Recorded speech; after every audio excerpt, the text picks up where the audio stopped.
Elle est à l'antenne, voix calme, regard fixe. Mais derrière Christine Kelly, que voit-on vraiment? Peut-on grandir dans une maison où l'on apprend d'abord à se protéger? Née le 13 juillet 1969 à Lamentin, en Guadeloupe, elle porte une histoire qui ne se devine pas au premier regard. Une enfance sous tension, entre une mère violente et un père marqué par l'alcool. Rien d'un cadre stable, tout d'un champ de survie. Et pourtant, elle avance, brillante en sciences, jusqu'à ce moment décisif, partir à 20 ans. Mais que laisse-t-on vraiment derrière soi quand on quitte la maison? Et surtout, est-ce que cela suffit pour commencer une nouvelle vie? Dans les récits qu'elle livrera plus tard, Christine Kelly ne parle pas d'une enfance difficile comme d'un simple accident de parcours. Elle décrit un climat, une atmosphère, presque une lente usure. Une mère violente, un père prisonnier de l'alcool, et au milieu, une enfant qui apprend très tôt que le silence peut être une stratégie de survie. Mais comment un enfant comprend-il la violence quand elle devient quotidienne? À quel moment cesse-t-on de croire que c'est normal? Ce qui frappe dans son histoire, ce n'est pas seulement la brutalité des faits, mais leur accumulation. Les tensions, les humiliations, les peurs répétées. Et puis cette idée, plus grave encore, grandir sans sentir qu'un lieu est réellement sûr. Elle dira aussi avoir été victime de violences physiques, des blessures qui ne s'effacent pas avec le temps, parce qu'elles ne touchent pas seulement le corps, mais la manière de se percevoir soi-même.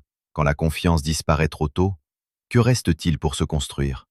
Dans cette spirale, il y a des moments où la vie semble perdre sa cohérence. In the ancient land of Eldoria, where skies shimmered and forests whispered secrets to the wind, lived a dragon named Zephyros. Not the burn-it-all-down kind. But he was gentle, wise, with eyes like old stars. Even the birds fell silent when he passed. Il n'y a pas encore de place dans les médias, pas de réseau solide, pas de chemin tracé. Juste une volonté, exister autrement. Et cette question silencieuse qui accompagne souvent ceux qui ont dû partir trop tôt, comment devient-on quelqu'un quand on n'a pas eu le luxe d'une base stable? C'est là que commence une autre vie, celle que le public découvrira plus tard. Mais à ce stade, rien n'est encore visible. Tout est encore en train de se fabriquer, dans l'ombre, loin des caméras. Et parfois, les histoires des plus publiques commencent précisément là où personne ne regarde encore. Après avoir quitté son foyer, Christine Kelly ne suit pas une trajectoire toute tracée. Elle étudie, s'accroche, obtient un bagage scientifique solide. Mais très vite, une autre direction s'impose, les médias. Sans formation classique dans le journalisme, elle entre dans un univers fermé, où les codes sont déjà établis, où les places sont rares, et où les origines comptent parfois autant que le talent. Comment trouver sa place dans un milieu qui ne vous attend pas? Elle débute en Guadeloupe, puis rejoint la France hexagonale. Les débuts sont discrets, presque invisibles. Rien du parcours fulgurant. Plutôt une lente conquête, faite d'adaptation et de persévérance. Dans les rédactions, elle apprend vite que la légitimité ne se donne pas, elle se gagne. Mais il y a une autre barrière, plus silencieuse encore, celle de l'image. Femme, issue de territoires ultramarins, dans un paysage médiatique longtemps dominé par des profils homogènes, chaque apparition devient aussi une forme de justification implicite. Pourquoi elle? Pourquoi maintenant? Et pourtant, elle avance. In the ancient land of Eldoria, where skies shimmered and forests whispered secrets to the wind, lived a dragon named Zephyros. Not the burn-it-all-down kind, but he was gentle, wise, with eyes like old stars. Even the birds fell silent when he passed. In the ancient land of Eldoria, where skies shimmered and forests whispered secrets to the wind, lived a dragon named Zephyros. Not the burn-it-all-down kind, but he was gentle, wise, with eyes like old stars. Even the birds fell silent when he passed. Où se situe la frontière entre liberté d'expression et responsabilité éditoriale? C'est là que la figure de Christine Kelly devient particulièrement scrutée.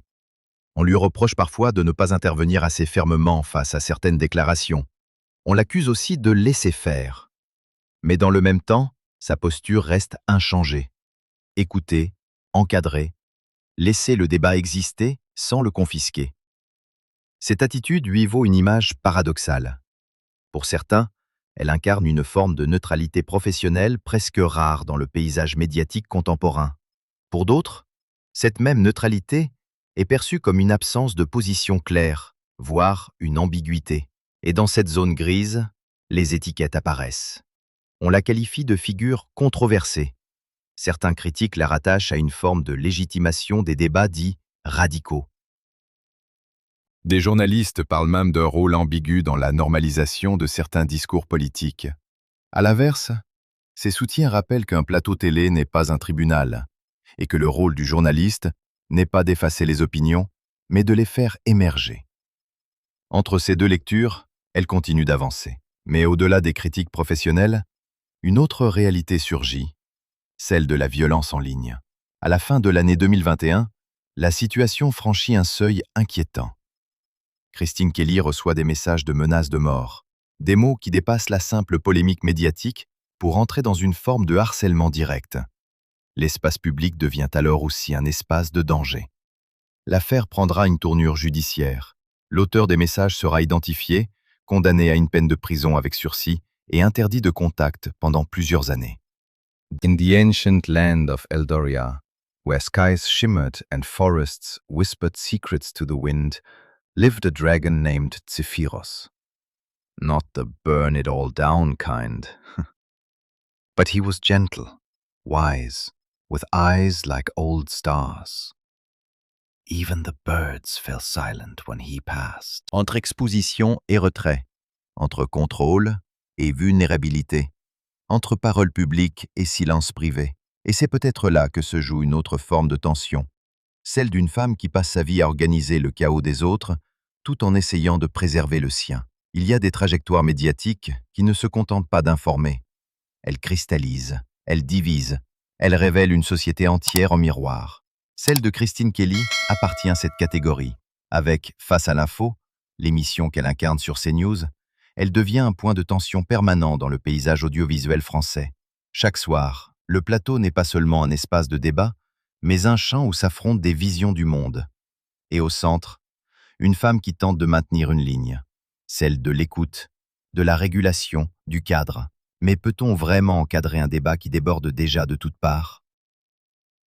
Au fil du temps, l'émission est régulièrement au cœur de critiques publiques.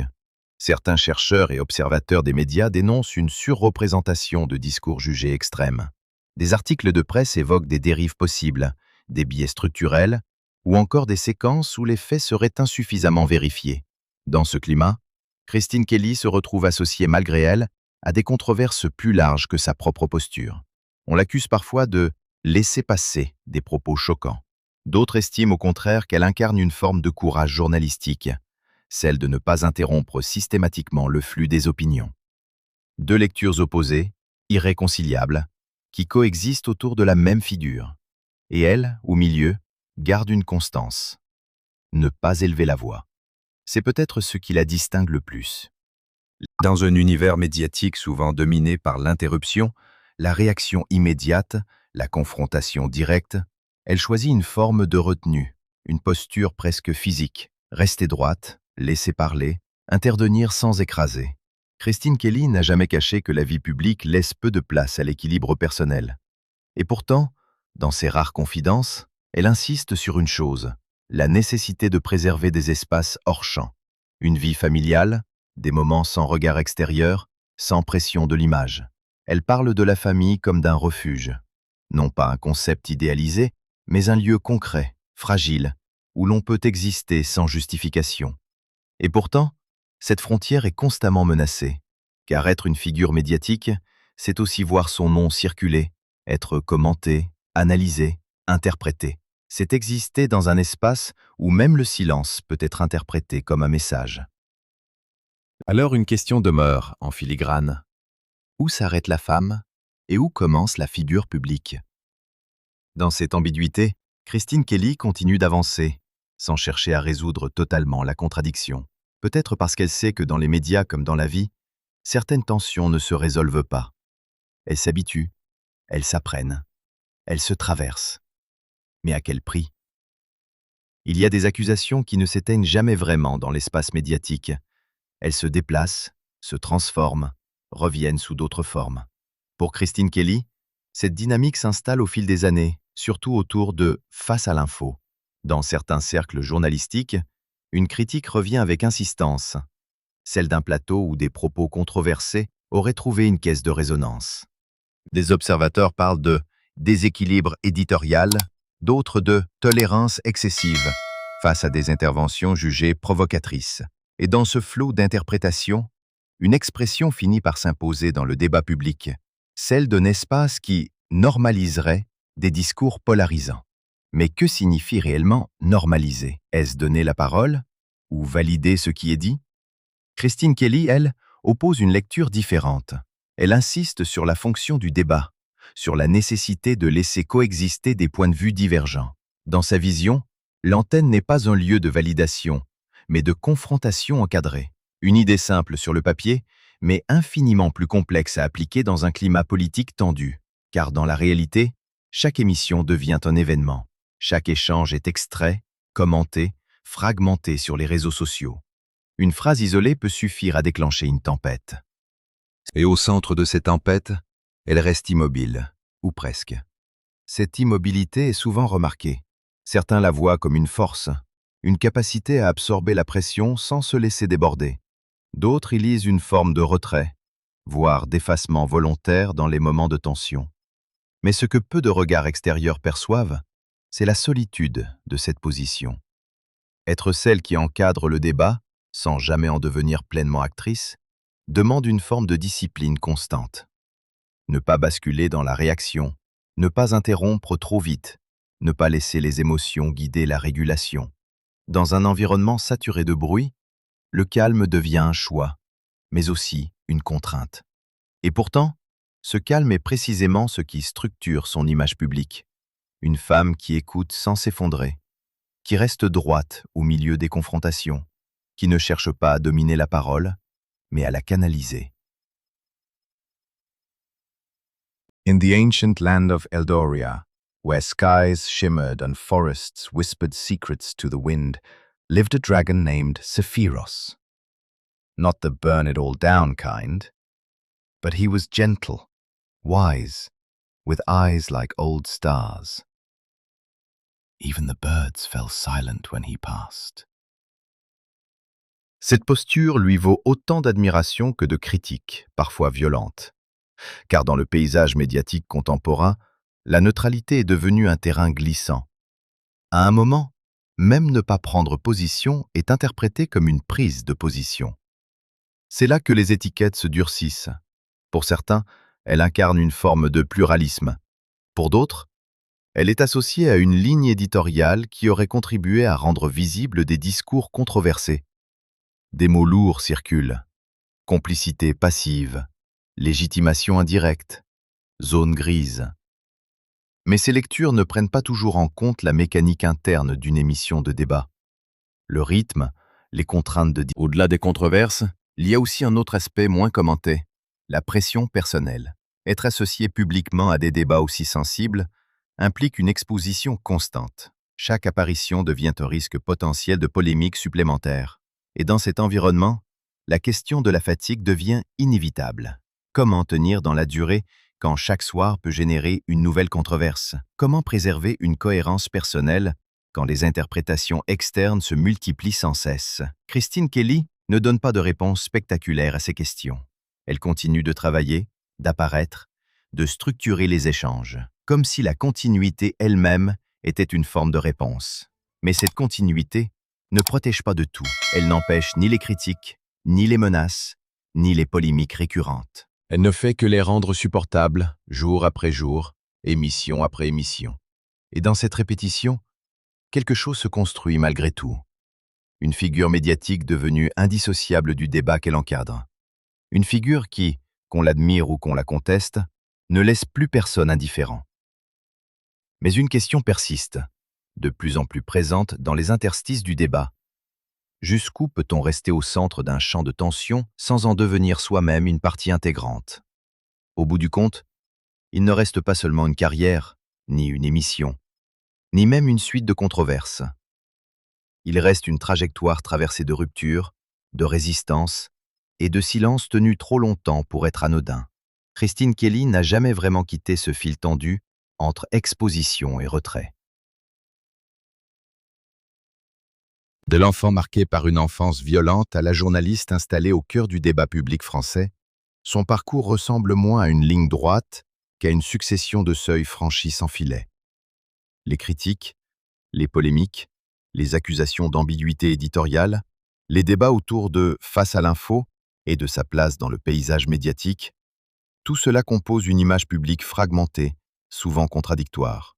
Mais derrière cette fragmentation, une constante demeure, une présence. Une présence calme, presque immobile, même lorsque tout autour s'agite. Et puis il y a l'autre versant, plus intime, plus discret. Les pertes, les épreuves personnelles, les blessures qui ne font pas la une, mais qui redessinent une vie entière. Le deuil d'un projet de maternité interrompu trop tôt, la solitude des années de reconstruction, la recherche tardive d'un équilibre affectif, et cette idée persistante que certaines douleurs ne disparaissent jamais totalement, elles changent seulement de forme. Dans ce parcours, la question de la neutralité, si souvent posée, reste sans réponse simple. Peut-on vraiment être neutre quand on porte en soi une histoire aussi chargée? Ou bien la neutralité est-elle justement une manière de tenir debout malgré tout?